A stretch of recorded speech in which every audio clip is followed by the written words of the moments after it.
ঢাকা বিশ্ববিদ্যালয়ের মধুর ক্যান্টিনে ওসমান হাদি হত্যা মামলার চার্জশিট গঠন এবং ইনকিলাব মঞ্চের পরবর্তী কার্যক্রমগুলো নিয়ে এই মুহূর্তে ইনকিলাব মঞ্চের নেতারা কথা বলছেন। আমরা সরাসরি চলে যাচ্ছি সেখানে। রাজপথে নিজের জীবন দিয়ে দিবে। আমাদের বলতে অনেক কষ্ট হয়। রাজনৈতিক দলগুলোর সাথে আমরা যোগাযোগ করবার চেষ্টা করেছি। আপনাদেরকে শাহবাগে বলেছি না যে আমরা রাজনৈতিক দলগুলোর সাথে যোগাযোগ করব। রাজনৈতিক দলগুলোর কাছে গেলে মাথায় হাত দিয়ে দোয়া কইরা দেয়, মানে এই দোয়াটাই একমাত্র তাদের অবলম্বন। এর বাইরে তাদের মনে হয় যেন তারা খুব অসহায়, তাদের করবার কিছু নাই। এবং আমরা এমনও বড় বড় রাজনৈতিক দল আছে যাদের সাথে দেখা করবার চেষ্টা করেছি, তারা আমাদের সাথে দেখাটা পর্যন্ত করে নাই শহীদ ওসমান হাদির হত্যার বিচারের দাবিতে। আবার উল্টোক্ষণে আবার তারা দেখে যে শহীদ ওসমান হাদিকে নিয়ে তাদের আবেগঘন পোস্ট এবং বিভিন্ন ধরনের কর্মসূচি, ভিডিওগ্রাফি, অনেক কিছু তারা করে বেড়াচ্ছেন। তো এই যে দ্বিচারিতা, এইটাকে আমরা ঘৃণা ভরে প্রত্যাখ্যান করলাম। এবং শহীদ ওসমান হাদির পরিবার এবং ইনকিলাব মঞ্চ, তারা শহীদ ওসমান হাদির হত্যার বিচার নিশ্চিত না হওয়া পর্যন্ত তারা এই রাজপথ ছেড়ে যাবে না। এটা আপনাদের মাধ্যমে আমরা পুরো বাংলাদেশকে নিশ্চিত করলাম। এখন কথা হচ্ছে আর একটা জিনিস, মামলার যেটা স্পষ্ট করা জরুরি, কারণ মামলার বিষয়গুলো স্পষ্ট না হলে বিভ্রান্তি তৈরি হয়।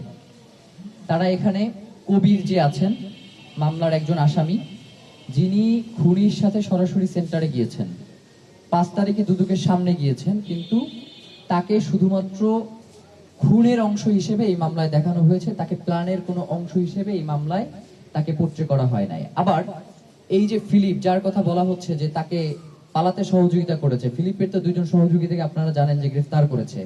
তাহলে এই 2 জন সহযোগীর মাধ্যমে এখন পর্যন্ত কেন নিশ্চিত হওয়া গেল না যে শহীদ ওসমান হাদির হত্যাকারীর আসলে কোথায় রয়েছে? সর্ষের মধ্যেই যদি ভূত থাকে তাহলে তো আসলে বলবার কিছু থাকে না। ঘরের লোকে ওই যে বলে না যে ঘরের ইন্দুরে যদি বান কাটে তাইলে সেই বান কিভাবে আমি রক্ষা করব?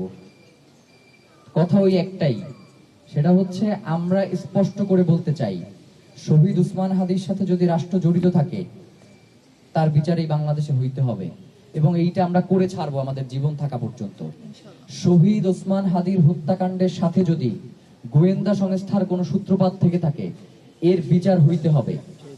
কারণ আপনারা জানেন যে শহীদ ওসমান হাদি এই গুম কমিশন এবং পিলখানা কমিশনের ব্যাপারে তিনি প্রচন্ড একজন শক্তিশালী ভূমিকা পালন করেছেন, এটার যাতে এই কমিশনের রিপোর্টটা প্রকাশিত হয়, এবং হয়তো আগামী 2-1 দিনের মধ্যেই গুম কমিশন, পিলখানা কমিশনে শহীদ ওসমান হাদি এবং গুম কমিশনে।